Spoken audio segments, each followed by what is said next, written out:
নমস্কার, পোল্ট্রি বর্ষে আপনাদের সকলকে অনেক অনেক স্বাগত জানাই। আশা করি আপনারা সকলেই ভালো আছেন।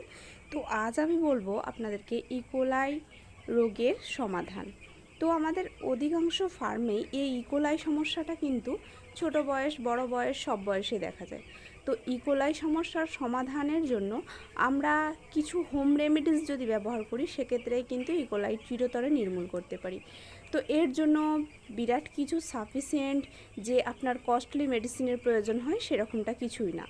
তো আমরা ব্রয়লার মুরগি অনেকেই 1000 2000 বাড়ির কাছাকাছি জায়গায়, অনেকে হয়তো 10,000 20,000 চাষ করেন। তবে যারা অল্প চাষ করি তাদের ক্ষেত্রে অবশ্যই বলবো, যদি কস্টিং বা আপনার যদি মেডিসিন কস্ট কমাতে হয় সেক্ষেত্রে কিন্তু এই যে সলিউশনটা বলবো এটা আপনার জন্য অবশ্যই পারফেক্ট। তবে হ্যাঁ, যারা বেশি পরিমাণে চাষ করেন তাদের জন্য কিন্তু এটা পারফেক্ট সলিউশন। তো এটা ডোজ অর্থাৎ মাত্রা যদি সঠিক পরিমাণে আপনার ফার্মের মুরগিতে ব্যবহার করেন সেক্ষেত্রে কিন্তু মুরগির ইকোলাইয়ের সম্ভাবনা একেবারেই থাকবে না। এটা কিন্তু আগামও ব্যবহার করতে পারেন যাতে ইকোলাই আপনার ফার্মে না আসে। তো এর জন্য আমি বলবো, আমি তো আগাম ব্যবহার করি যাতে করে আমার ফার্মে এই সমস্যাটা না আসে। অ্যাকচুয়ালি দেখতেও পাবেন আমার মুরগির মধ্যে কিন্তু ইকোলাইয়ের কোনো রকম টেন্ডেন্সি এখনও পর্যন্ত লক্ষ্য করা যায়নি। তবুও কিন্তু আমি আজকে রাত থেকে এই সলিউশনটা চালাবো, তো ভাবলাম আপনাদের সাথে শেয়ার করি। তো যাই হোক, প্রথমত দেখুন কি কি জিনিস লাগবে এর জন্য।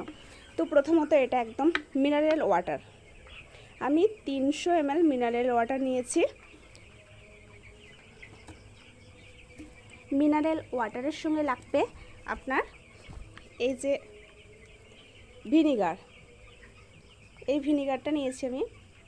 দেখবেন বাজারে কমা বা দামি দুই রকম ভিনিগারই পাওয়া যায়, তবে একটু ভালো ভিনিগারটা নেওয়ার চেষ্টা করবেন। তো এই ভিনিগারটা নিয়েছি, এটা 300 ml এর পাউচ। আর নিতে হবে আপনাকে এই যে তুতে, কপার সালফেট। তো এই তুতেটা কিন্তু আমি ভালোভাবে মিক্সড করে নিয়েছি, অর্থাৎ ভালোভাবে গুঁড়িয়ে নিয়েছি যাতে করে জলের মধ্যে ঠিকঠাকভাবে মিশে যায়। তো এটাকে আপনাকে এবার সলিউশনটা তৈরি করতে হবে। তো এবার বলে দিই আমি সলিউশনটা তৈরি করছি। মোট যে সলিউশনটা তৈরি করব সেটা 550 ml সলিউশন হবে। তো এর জন্য আমি কিন্তু প্রতি লটে 2বার সলিউশন তৈরি করি, কারণ যেহেতু আমাদের ছোট ফার্ম সেক্ষেত্রে একটা সলিউশন তৈরি করার পর সেটাকে যদি 20 দিন 30 দিন বা 1-2 মাস রেখে দেওয়া হয় সেক্ষেত্রে কিন্তু সেই সলিউশনটার কার্যকারিতা বা গুণাগুণটা ঠিক সেভাবে থাকে না। তো তার জন্য কিন্তু আমি প্রতি লটেই 2বার সলিউশন তৈরি করি এবং যখন দেওয়ার প্রয়োজন হয় তখন সেই সপ্তাহগুলোতে দিয়ে দিই। তো আমি আপাতত দেবো দ্বিতীয় সপ্তাহে, মানে ফার্স্ট ভ্যাকসিন হয়েছে 6 দিনের মাথায়, 6 দিনের পর 7 দিন অফ দিয়েছি। 8 দিন থেকে আমি এই ইকোলাইয়ের ডোজটা চালু করব। রাত্রের দিকের জলে দেব, জল কিন্তু কোনোভাবে শোধন করব না, কেবলমাত্র বিনা জল শোধনে এই ইকোলাইয়ের যে সলিউশনটা তৈরি করব সেটাকে 1 ml পার লিটার হিসাবে দেবো। যদি আপনাদের ফার্মে ইকোলাই সমস্যা থেকে থাকে সেক্ষেত্রে কিন্তু পার লিটারে 2 ml করে ব্যবহার করবেন, কারণ ইকোলাই আমার যেহেতু ফার্মে নেই তার জন্য 1 ml হিসাবে ব্যবহার করব যাতে আগাম প্রোটেকশন হয়ে থাকে। তো যাই হোক, আপনাদেরকে সলিউশনের ডোজটা বলে দিই যে কিভাবে সলিউশনটা তৈরি করবেন।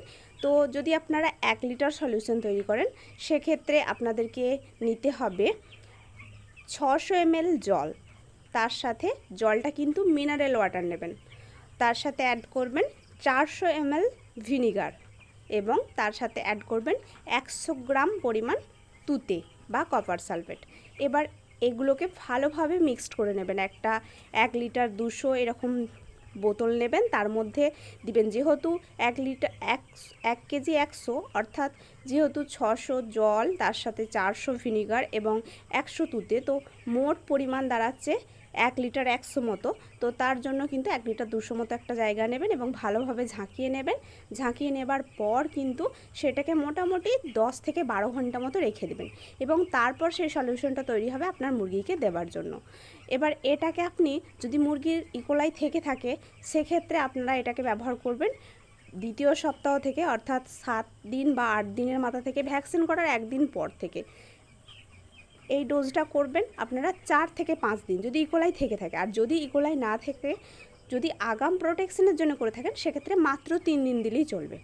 তো এইভাবে আপনারা যদি দ্বিতীয় সপ্তাহ, আবার ঠিক তৃতীয় সপ্তাহ বা 15 দিনের পর থেকে চতুর্থ সপ্তাহ মাথা থেকে, অর্থাৎ 16, 17, 18 দিন, আবার যদি আপনি মোটামুটি 28, 29, 30 এভাবে যদি 3 দফায় আপনি এই মেডিসিনটা অ্যাপ্লাই করেন আপনার ফার্মে, দেখবেন ইকোলাইয়ের যে টেন্ডেন্সি, ইকোলাইজনিত সমস্যায় আপনাদের ফার্মের মুরগির যে ক্ষতি, সেটা কিন্তু টোটালি বন্ধ হয়ে যাবে। তো ধন্যবাদ, এখানে আমি আমার ভিডিও শেষ করছি। আর আমার ভিডিও যদি আপনাদের ভালো লেগে থাকে তাহলে দেশ ও দেশের বাইরে থেকে যে আমার ভিডিও দেখছেন অবশ্যই চ্যানেলটাকে সাবস্ক্রাইব করার সাথে সাথে বেল আইকনটা প্রেস করে রাখবেন, যাতে আগামী সমস্ত রকম নতুন নতুন ভিডিওর নোটিফিকেশান আপনারা সবার আগে পান।